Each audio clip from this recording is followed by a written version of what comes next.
everyone. This is Tell True Sports Radio. I'm your host, Ron Fitch. And I'm going to go in on the Eagles and go a little bit in on the Cowboys and talk about how great other teams are playing. But I want to talk about the Eagle game. The Eagles were completely controlling the game. They were playing good football. Swift was running. He's fresh because he hasn't run as much, and he looks fresh. So that's a good sign. Uh, Hurts was sick, but he was playing good. He ran when he was supposed to, got the ball to Goddard, got the ball to Smith and Brown. They were there, moved the ball. They were up 7-0 driving. Well, the biggest plays of the game, unfortunately, was Kelsey's illegal procedure when they're about to do the tush push, go 14-0. I think 14-0 kind of gives the Seahawks that deja vu feel like, oh boy, here we go again. And the Eagles were rolling. It took away a touchdown and they sell for a field goal. It gives them hope. Now Seahawks wake up and now they get to 3 going into half. They get the ball back, and I knew they were going to go down and score. They did, tied the score, but that's a whole different game now. Now the Eagles no longer have control of the game. They don't have control of anything anymore. So then the Eagles have a powerful drive. They end up scoring, and it's back and forth until the fourth quarter where the Seahawks have this long drive and this pass interference penalty. It was ticky-tack on Bradbury, but okay, ticky-tack, okay, you're calling it tight. I'm good with that. So they end up settling for a field goal.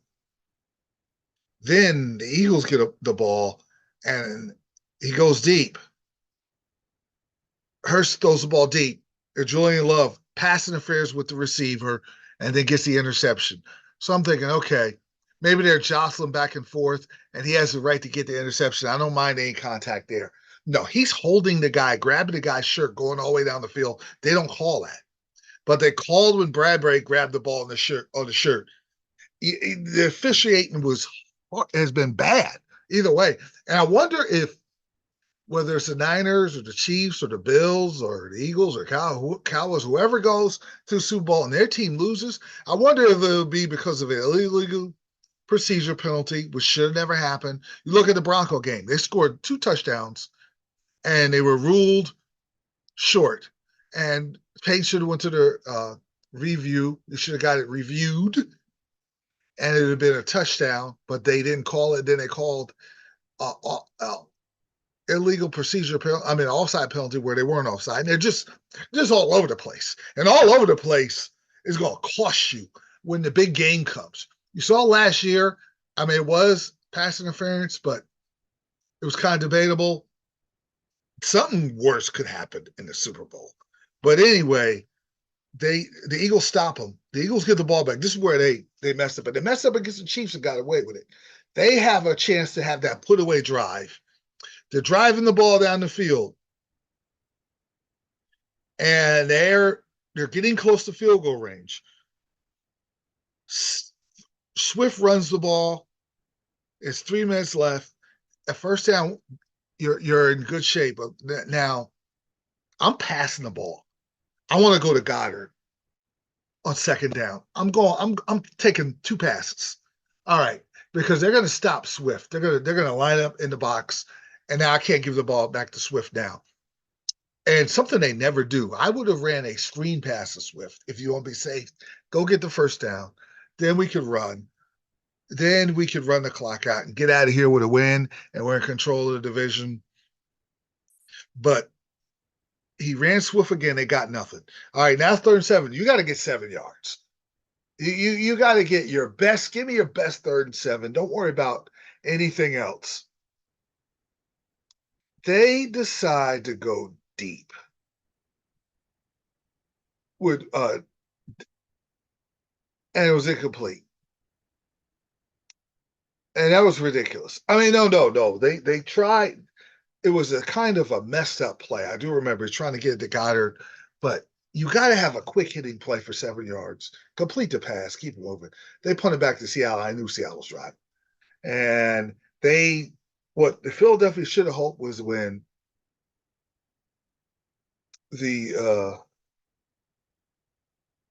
DK Metcalf caught a ball. He could have ran in for a touchdown if it was on the money, but he was able. He had to go on the ground, and the Eagles were able to put their hands on. But then they were able to methodically drive down the field, and Jason Smith-Njigba gets a 29-yard touchdown, and they score with 28 seconds left for three timeouts. Okay, be smart. Be smart. Do some quick hitting plays. You can do it down the middle because you got your timeouts. They start off okay. 20-yard run, Jalen Hurts. Okay, you're at the 45-yard line. Now give me a 10-yard pass. And give me another 10-yard pass. Set Elliott up. Or give me a 11-yard pass. Set up to at least a 60-yard kick for Elliott. He's going to nail it. And you're going to overtime with momentum.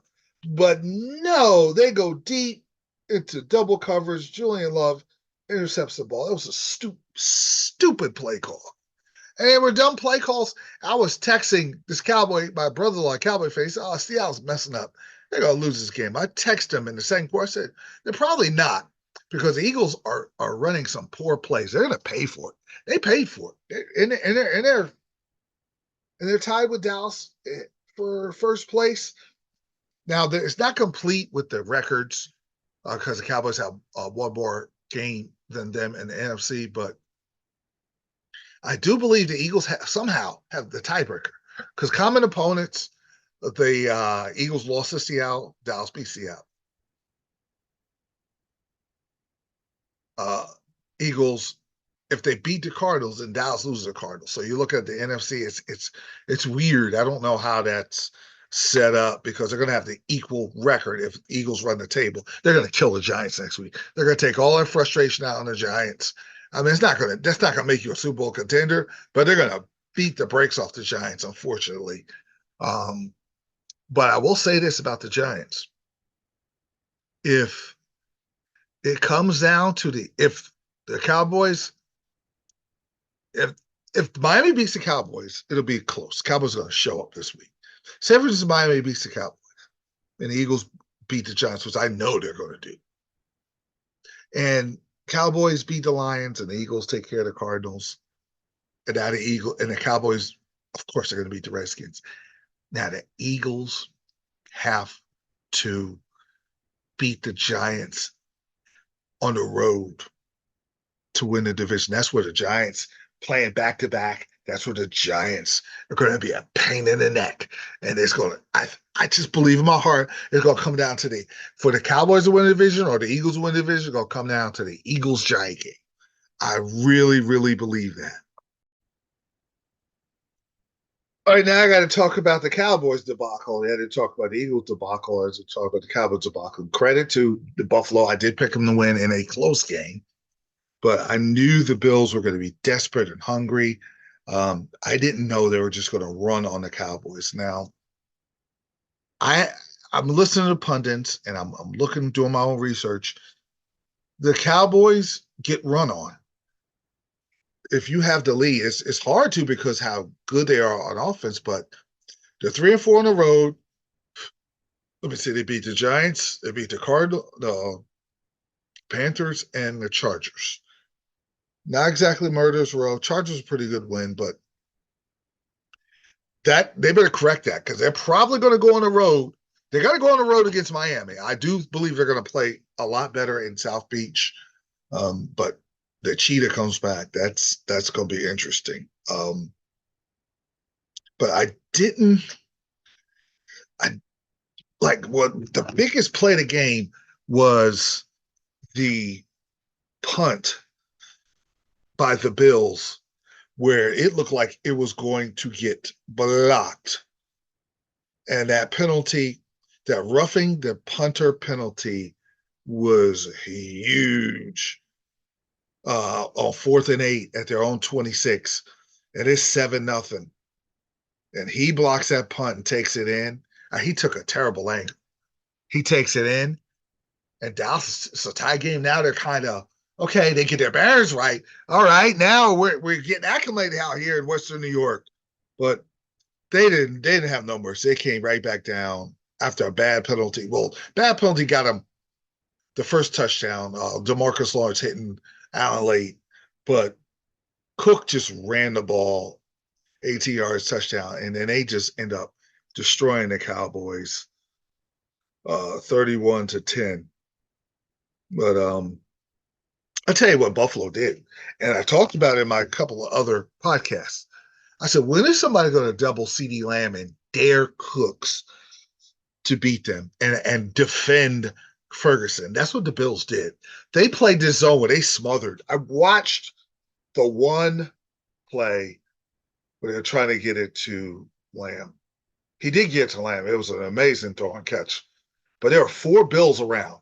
So their zone was designed, and Micah Hyde wasn't even there, but their zone was designed well. And another thing they did, they chased Prescott out of pocket a lot, and they had their defenders, the Rousseaus and the Millers and those dudes, and Oliver, they were able to either get him on the ground or they were able to divert him from getting positive yards running. So now he's running for his life and nobody's open. And now they're punting the ball. And Pollard wasn't bamming up in between the tackles and getting you to 5 or 6 yards that set you on schedule. He wasn't doing that because he only had 52 yards rushing. He didn't really go crazy. So they stopped the run and doubled Lamb and made sure Ferguson didn't go crazy. Because Lamb only had 53 yards receiving. And Ferguson only had 44 yards receiving. Now, if that happens, you got to have somebody have 130 yards receiving to offset that. And Cooks had two receptions for 10 yards. And Dak missed him on a bomb, which would have made the game 14-7. And I'd have brought them back. So Dallas didn't, and they weren't the same fire, but they got ran on. When you get ran on like that, that's different. 179 yards rushing. And they were committed. And Buffalo has been committed with Joe Brady running the show. Their offensive coordinator they're a whole lot better running the ball. Allen's comfortable. He's not acting like the headless horseman. And he was an efficient 94 yards passing because they didn't need him. Now they're going to need him in other games. But I don't know if Buffalo has enough wins to get in, but I want to see him in because I want to see Kansas City and Buffalo and Miami in, and then you're going to have Baltimore in there. But I love how Buffalo looks. But Dallas going forward, you got to have a little more variety because if you don't get the break that you need, like the Giants hooking you up, I don't think they have the tiebreaker if the Eagles run the table. So if they lose to Miami and the Eagles win this week, then they're going to be playing out the straight because they're set in the 5 spot, and they're going to probably see either the Saints or Baker Mayfield, who's playing really. I will say this: Baker Mayfield's playing really good. I detest him. I detest that dude from college on. I don't like how he acts when the good times are rolling. He's got a little front running in him where he gets a little mouthy. He's been kind of quiet and solid this year. I got to say, he was 22 or 28 going to Green Bay, beating the Packers 381 yards, 4 TDs. He was really efficient and good, and Todd Bowles is doing a good job. And my eye test tells me they look a little better than the Saints. Saints beat up on the Giants. I got it.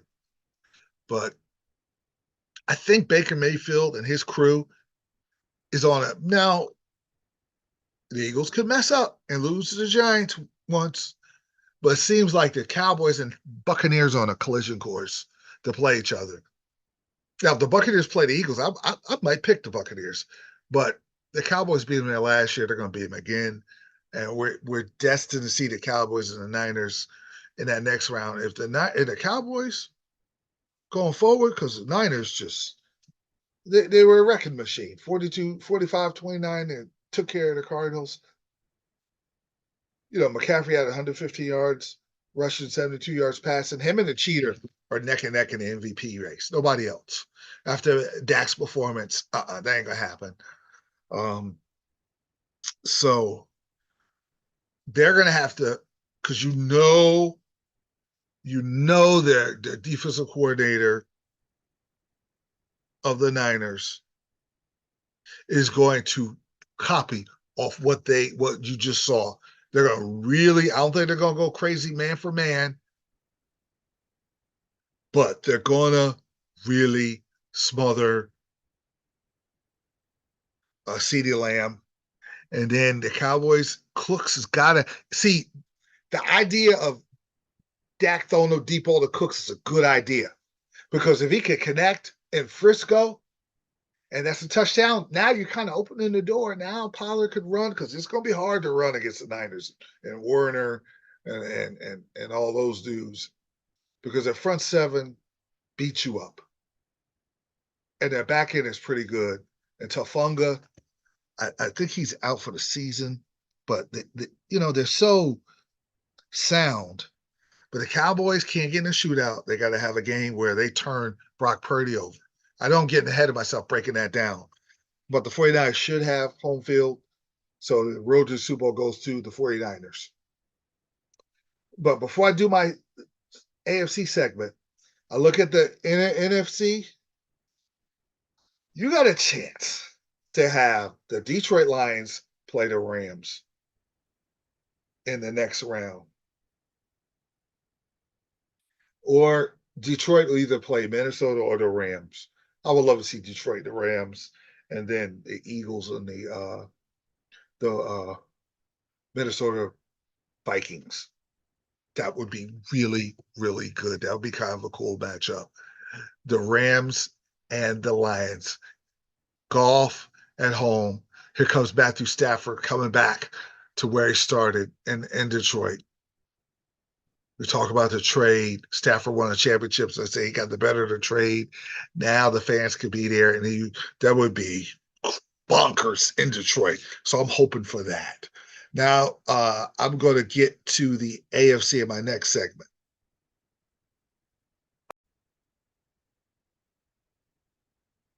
There's no telling who's going to come out of wild card in AFC because I think Indianapolis is going to lose a couple of games. Houston's going to lose a game. Buffalo, I think they're going to win out until they play Miami, and I don't know how that game goes because Miami's going to want to be on home field, have home field advantage. Pittsburgh's going to lose to Seattle. I think they can beat Cincinnati this week at home because they know they have to. They don't want to end up losing the rest of the year and run the table that way. So they'll probably beat Cincinnati and then lose to Seattle and Baltimore. So they'll be out. Denver could get in if they could beat the Chargers, and they got at the Raiders. At the Raiders, going to be tough, but if they can handle that, Buffalo and Cleveland, and I think Buffalo, Cleveland, Denver is going to get it. I think Houston and Indianapolis are going to lose some games. Cleveland's in because Joe Flacco has turned back the time and has really played really, really, really good football. They got lucky against the Bears. The Bears had a Hail Mary and dropped it. Like if you're a team that needs the Colts or the Texans or the Browns to win, they're playing inferior teams. You can't ask for inferior teams to pull off the upset. Sometimes they do, but inferior teams like the Titans and the Bears, they're going to do what they've done all year long. They'll play close. They're going to figure out a way to be goofy and screw up the game. And that's how it is. You have to, if you're the favorite, you're trying to get in the playoffs. It's your job to take advantage of it. If not, you're going to be out in the playoffs losing to a lousy team. And the Browns are not doing that because Joe Flacco stabilized them. He had 374, 2 touchdowns. He had 3 interceptions, but he'll pay for that in the playoffs. I think Cleveland will get in. He has 7 touchdowns this year. He outplayed Jacksonville. But I believe Denver, Buffalo, and Cleveland are going to make the wild card because I think Indianapolis and the Texans are going to eat each other. They play each other, so that's just going to be a mess. I do like how Texas defense, D'Amico Ryans does a great job. So I could see Houston getting in, but I just have a feeling Buffalo is going to figure it out. They're going to beat the Chargers. There's going to be a ton of Bills fan in LA. They're going to beat the Chargers. and they're going to get one of the seeds. Cleveland should get the high seed. They may lose a game. They'll probably play Jacksonville. Jacksonville is in free fall, and that, I respect how good the Baltimore is defensively, but Jacksonville had 3 opportunities to score touchdowns or field goals, missed 2 field goals, and Lawrence just fumbled the ball out when nobody touched him, which is utterly ridiculous as he's going for a first. That was a ridiculous game by the Ravens. Did Jacksonville do what they had to do, and they converted on third down. I do like how Jackson's more solid, 171. He runs smartly. Mitchell had 73 yards rushing. Now, Isaiah Likely, that's a nice little tight end because Andrews out for the year, so Likely is playing good. Bateman is solid. So if you're getting contributions like you are, and their defense is sound with Queen and them boys up front, and Van Noy. Van Noy is a sneaky good. Roquan Smith, you got that linebacking crew. You got a nice front. You and solid on the back ends with good corners and Humphrey. That's a recipe for a team that's going to make a run. And I do think they are. The only problem with Baltimore is they have a bad history of losing at home, and Lamar Jackson is kind of iffy in the playoffs. But now, on the flip side, he's a lot better. He's in the pocket more, so they're built to do better in the playoffs. So that is a factor. If the Niners aren't asleep at the wheel, because now they got home field sold up, so that they don't have the incentive, but they probably just want to make sure they beat Baltimore. If Baltimore loses, then the Miami-Baltimore game, if Miami survives, I think they're going to squeak by the Cowboys because this is different because the Cowboys got ran on, but Mostert and Achane are good run. They're in between power runners, but the Dolphins do run it. The problem the Cowboys are going to have is the cheetah. If they man up the cheetah, because they're man for man, they get after you, the quarterback. If they don't get home on Tua, then that's a problem. But if Miami wins and they play Baltimore, that's going to could be for home field. The Chiefs are going to run the table. So if you're Miami and Baltimore, you can't lose. Really, if it's all tied, the Chiefs have the tiebreakers. But at best, I think the Chiefs are going to be the 2 seed. If I were to guess, Baltimore still should get the 1 seed because they'll lose if Frisco down a conference game. Miami and Baltimore the following week that's an amazing game. That is the game that decides home field. And if you're Baltimore, you still want to be home, and you also don't want to have to play in 80-degree weather in January where you're not used to that. Miami's used to that. Miami has a big advantage if they could take care of business these next couple of weeks.